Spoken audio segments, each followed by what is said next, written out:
कभी कभी जिंदगी एक ऐसे फेज में ले जाती है जहां तुम सुबह आंख खोलते हो और दिल से एक ही आवाज आती है। फिर से वही दिन। ना एक्साइटमेंट होती है, ना पर्पस क्लियर होता है। बस टाइम गुजर रहा होता है। तुम लोगों के बीच होते हो, फिर भी अकेला महसूस करते हो।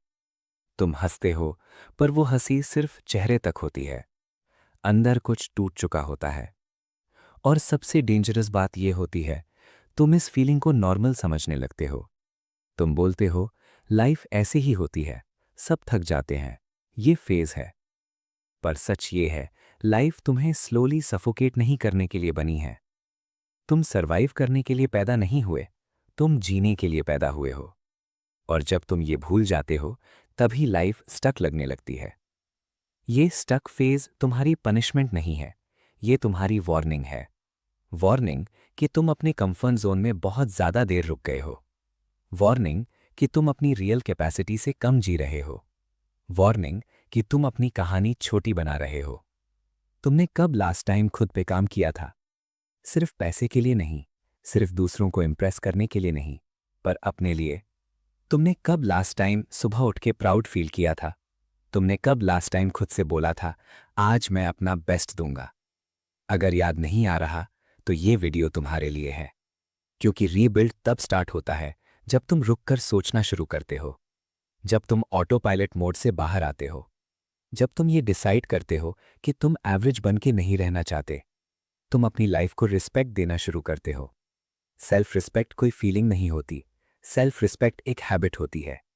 हर वो डिसीजन जो तुम्हें स्ट्रांग बनाता है, वो सेल्फ रिस्पेक्ट है। और हर वो डिसीजन जो तुम्हें वीक बनाता है, वो सेल्फ बिट्रेयल है। तुम रोज डिसाइड करते हो कि तुम अपना साथ दोगे या अपने खिलाफ जाओगे। तुम जब लेट उठते हो, तुम अपने फ्यूचर को बिट्रे करते हो। तुम जब डिसिप्लिन तोड़ते हो, तुम अपनी गोल्स को बिट्रे करते हो। और जब तुम ये बार बार करते हो, तुम अपने आप पे भरोसा खोना शुरू कर देते हो। और बिना सेल्फ ट्रस्ट के कोई भी रीबिल्ड नहीं होता। इसलिए पहला रीबिल्ड तुम्हारे अंदर होना चाहिए। तुम्हें फिर से अपने आप पे भरोसा बनाना होगा। छोटे प्रॉमिसेस बनाओ और उन्हें पूरा करो। जैसे, कल सुबह जल्दी उठूंगा, आज 20 मिनट पढ़ूंगा, आज वर्कआउट करूंगा। जब तुम ये छोटे प्रॉमिसेस निभाते हो, तुम्हारा कॉन्फिडेंस वापस आता है। तुम फिर से खुद को रिस्पेक्ट करना सीखते हो। और जब तुम खुद को रिस्पेक्ट देते हो, दुनिया भी तुम्हें अलग नजर से देखना शुरू करती है। रीबिल्ड का नेक्स्ट लेवल होता है इमोशनल मैच्योरिटी। तुम्हें समझना होगा, हर चीज तुम्हारे कंट्रोल में नहीं होती। कुछ लोग छोड़कर चले जाते हैं, कुछ प्लान्स फेल हो जाते हैं, कुछ ड्रीम्स डिले हो जाते हैं।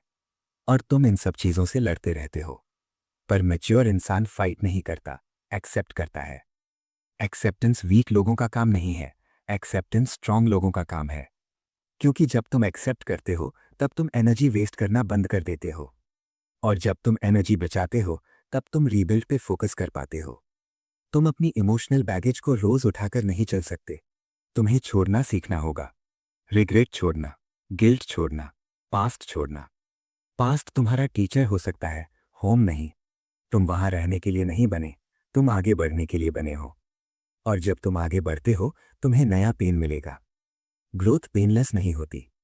तुम थकोगे, तुम कंफ्यूज होगे, तुम अपने आप से लड़ोगे। पर यह पेन तुम्हें तोड़ने के लिए नहीं, तुम्हें शेप देने के लिए होता है।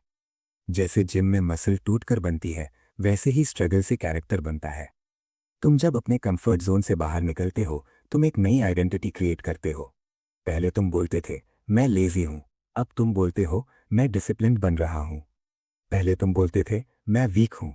अब तुम बोलते हो, मैं स्ट्रांग हो रहा हूं। ये वर्ड्स सिर्फ मोटिवेशन नहीं है, ये तुम्हारी फ्यूचर पर्सनालिटी की फाउंडेशन है। तुम जो रोज बोलते हो, वही तुम बनते हो। इसलिए अपनी स्टोरी खुद लिखो। विक्टिम की तरह नहीं, वॉरियर की तरह। और हाँ, तुम्हें पैसों के बारे में भी सीरियस होना होगा। क्योंकि बिना फाइनेंशियल स्टेबिलिटी के तुम मेंटल पीस नहीं बना सकते। पैसे सब कुछ नहीं होते, पर बिना पैसे के बहुत कुछ मुश्किल हो जाता है। तुम्हें कोई ना कोई स्किल बिल्ड करनी होगी। स्किल जो तुम्हें वैल्यूएबल बनाए, स्किल जो तुम्हें इंडिपेंडेंट बनाए, स्किल जो तुम्हें चॉइस दे। चॉइस कि तुम अपनी लाइफ कैसे जीना चाहते हो। और जब तुम स्किल पे काम करते हो, तुम सिर्फ पैसा नहीं कमाते, तुम अपनी सेल्फ वर्थ बिल्ड करते हो। तुम अपनी आइडेंटिटी बिल्ड करते हो। तुम अपनी रिस्पेक्ट बिल्ड करते हो, और ये चीज़ें तुमसे कोई नहीं छीन सकता। रीबिल्ड का एक और साइलेंट पार्ट होता है लोनलीनेस। जब तुम चेंज करते हो, लोग पीछे रह जाते हैं, तुम्हारी प्रायोरिटीज़ बदल जाती हैं, तुम्हारा सर्कल छोटा हो जाता है, और कभी कभी तुम अकेला फील करते हो। पर याद रखना, लोनलीनेस पनिशमेंट नहीं होती, लोनलीनेस ट्रांजिशन होती है। तुम ओल्ड वर्जन से न्यू वर्जन की तरफ जा रहे होते हो, और बीच का फेज हमेशा अकेला होता है। पर वही फेज तुम्हें स्ट्रांग बनाता है। तुम्हें अपनी कंपनी एंजॉय करना सीखना होगा, खुद के साथ बैठना, खुद को समझना, खुद को हील करना। क्योंकि जब तुम खुद के साथ कंफर्टेबल हो जाते हो, तब दुनिया तुम्हें हिला नहीं पाती। और धीरे धीरे तुम्हारी रूटीन सेटल होने लगती है, तुम्हारे हैबिट स्ट्रांग होने लगते हैं, तुम्हारा माइंड क्लियर होने लगता है, और तुम रियलाइज करते हो लाइफ अब पहले जैसी हैवी नहीं लग रही। प्रॉब्लम्स अभी भी हैं, पर तुम उनसे भाग नहीं रहे, तुम उनका सामना कर रहे हो, और यही रीबिल्ड का साइन है। रीबिल्ड परफेक्ट नहीं होता, कभी तुम गिरते हो, कभी तुम स्लो हो जाते हो, पर डिफरेंस ये होता है, अब तुम रुकते नहीं हो, तुम उठते हो, फिर चलते हो, फिर थोड़ा और स्ट्रांग होते हो, और एक दिन तुम पीछे मुड़ते देखते हो, और तुम्हें अपना पुराना वर्जन याद आता है, वो जो कंफ्यूज था, वो जो लॉस्ट था, वो जो ऑलमोस्ट गिव अप कर चुका था। और तुम स्माइल करते हो, क्योंकि तुम जानते हो, अगर तुमने तब गिव अप कर दिया होता, तो आज ये वर्जन एग्जिस्ट ही नहीं करता। और यहीं पर स्टोरी कंप्लीट होती है। तुम समझ जाते हो, लाइफ तुम्हें तोड़ नहीं रही थी, लाइफ तुम्हें बना रही थी, तुम्हें पॉलिश कर रही थी, तुम्हें रेडी कर रही थी। और अगर तुम ये सुन रहे हो, तो ये कोइंसिडेंस नहीं है, ये रिमाइंडर है। रिमाइंडर कि तुम अभी भी टाइम पे हो, रिमाइंडर कि तुम अभी भी चेंज कर सकते हो, रिमाइंडर कि तुम अभी भी अपनी कहानी रीराइट कर सकते हो। बस एक चीज़ चाहिए, डिसीजन, स्ट्रॉन्ग डिसीजन, आज का डिसीजन। और जब तुम ये डिसीजन ले लोगे, तुम्हारी लाइफ धीरे धीरे लेकिन परमानेंटली बदलने लगेगी।